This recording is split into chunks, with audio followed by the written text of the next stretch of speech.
Hey guys, this is Gear Nut Jim here, and I've been meaning to do a quick review of my experiences with my Savinelli 320. And I did an unboxing of this when I first got it a few months back, and you might take a quick look at that if you want any specifics about the model and things like that. But you can see it is a rusticated model of the 320. And I was going to just let you guys know about a few things that I like and a few things that I don't like about this pipe. I want to give a quick shout out to Tactical X-Rays, who he and I have had a quick conversation about this pipe lately. He bought one apparently, and he kind of reminded me that I hadn't done this review that I had been planning on doing, because his comments were almost exactly the same as mine in terms of his experience with this pipe. And so I decided, I'm going to go ahead and pop this out there on YouTube for any of you guys who are thinking about buying a 320. They're very, very popular right now, and they're a really cool shape. Which I'm going to get to that. But let me tell you real quick about the things that that I found that I don't like about this pipe and some issues I've had. And I'm going to be smoking this bowl here while I'm talking to you.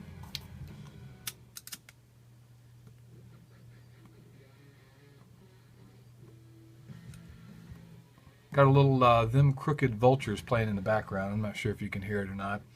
But anyway, so biggest thing I noticed when I first got this pipe, I started smoking it, was the very first thing I noticed was that I do not like pre-carbonized bowls.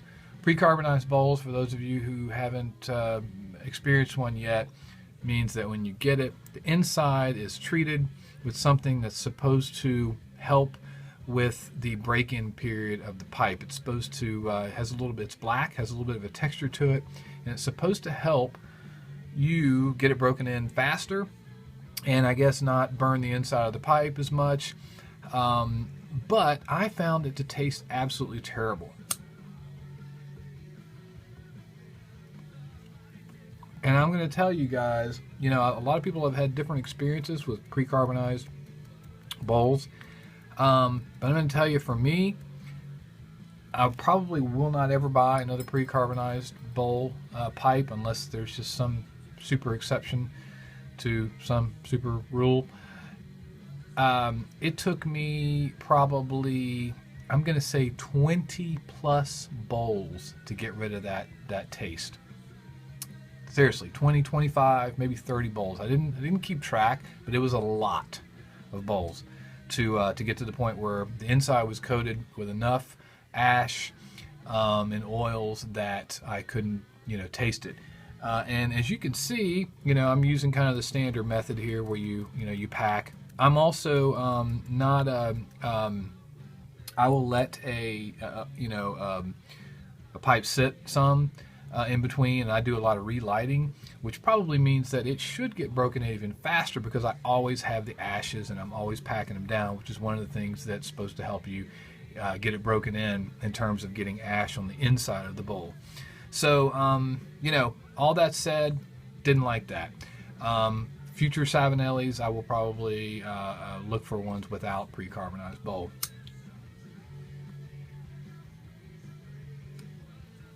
Next thing that was also mentioned to me by TacX was long break-in period.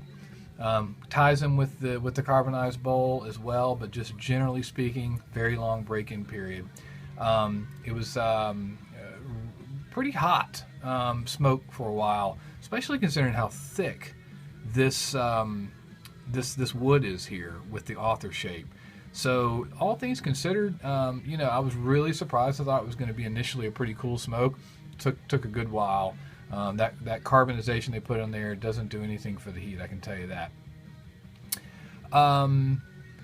Let's see. Last big issue of things that I don't like is very wet smoke, very gurgly, lots of gurgling. Now, I came up with an odd solution to the gurgling part of it, and it seems counterintuitive, but in case you guys have never purchased one of these before, These pipes are meant to be used with this balsa filter right here. I've had great success with these balsa filters in another Savinelli pipe that I have that's a different design, which I'll probably do a review on sometimes. And I am kind of comparing this one to that one, and they're a little bit different in shape. But I've always used these balsa filters in my other Savinelli with great success. Very dry smoke. Of course, it has a P-lip on it, but excellent smoke, cool, fantastic pipe. So one of the reasons I bought this one. What I found is that this actually is less gurgly and drier without this filter. Now,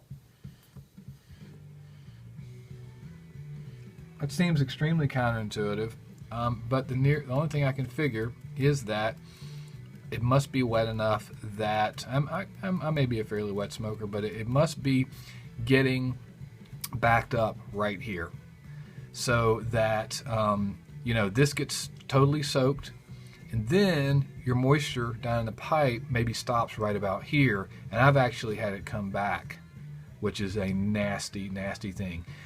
So without this, it's been a drier smoke for me. A couple of other things that I've realized that helps with it, and this goes under the the tips basically for keeping it together with this pipe.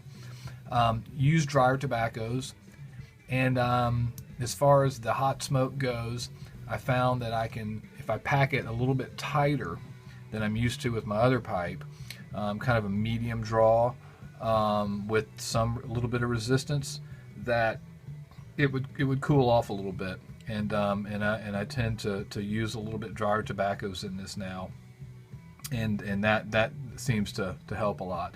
The things I like about it are its shape. I think it's a really cool shape. Feels good in the hand. I like the short, sort of stocky nature of the pipe. It makes it you can kind of tuck it in your pocket pretty easily. Big pocket, like a jacket pocket or something like that. Or I have a pouch that I put it in sometimes.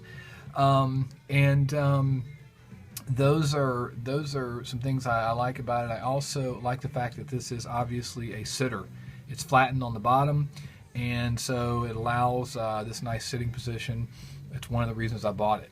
So now that I've gotten it broken in, it's a pretty good smoke. It's fairly cool and draws well, and it's in my rotation now as a regular. Not quite as good as my other Sav in terms of just overall enjoyment. One of the things I found I'm really partial to is the P-lip, which you don't see as much anymore. But this overall, once it's gotten broken in, is pretty good. Again, just keep in mind, pack it medium tight. Lean on the drier tobaccos. Be prepared for a long break-in period. The carbonized bowl doesn't bother everybody. I've seen people say they didn't even notice it, in some forums and things like that. As far as the gurgle goes, you might try without these and see if you had a similar experience.